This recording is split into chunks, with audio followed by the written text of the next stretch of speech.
The psalmist moves from personal longing to an image drawn straight from the temple grounds. Verse 3 does not argue theology.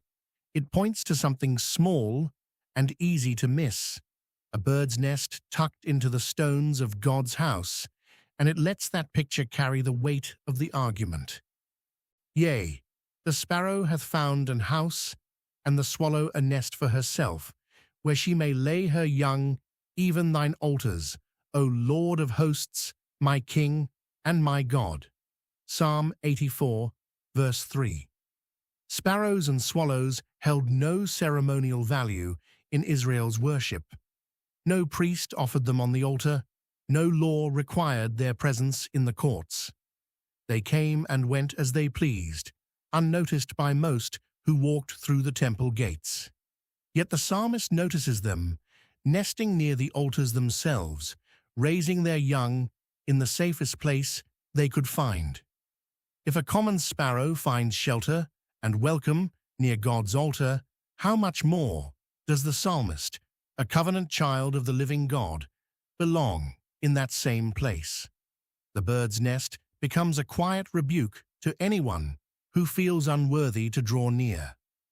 Access to God's presence does not depend on stature or usefulness. Even the smallest creature finds a home there.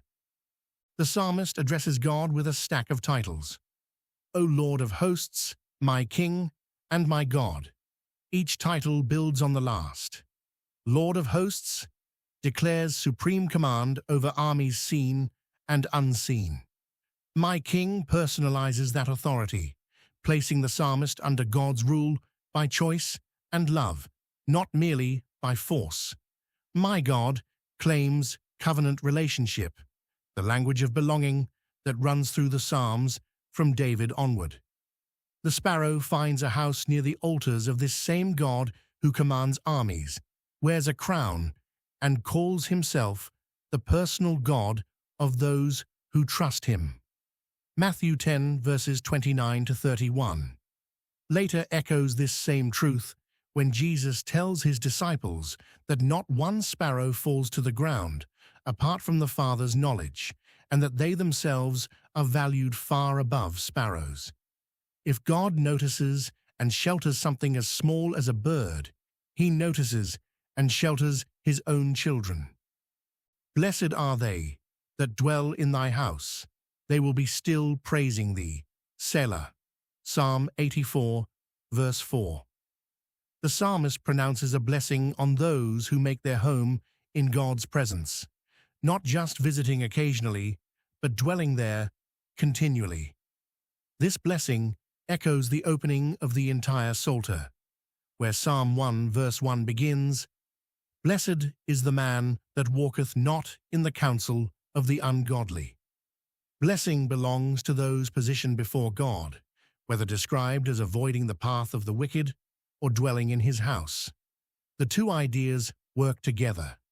Turning from sin and turning toward God's presence form one movement of the same blessed life. The verse describes the activity of those who dwell there. They will be still praising thee. Praise becomes their continuous occupation, not a burst of emotion offered once and set aside, but an ongoing posture of the heart. The word still carries the sense of without ceasing, matching Paul's later instruction to the Thessalonians to rejoice evermore and pray without ceasing. 1 Thessalonians 5, verses 16 to 17. Dwelling near God produces praise that does not run dry. The word Selah closes the verse, calling the reader to pause and consider what has just been said. Before the psalm moves forward, it demands a moment of reflection on the blessing just pronounced, allowing the significance of dwelling in God's presence to settle before continuing.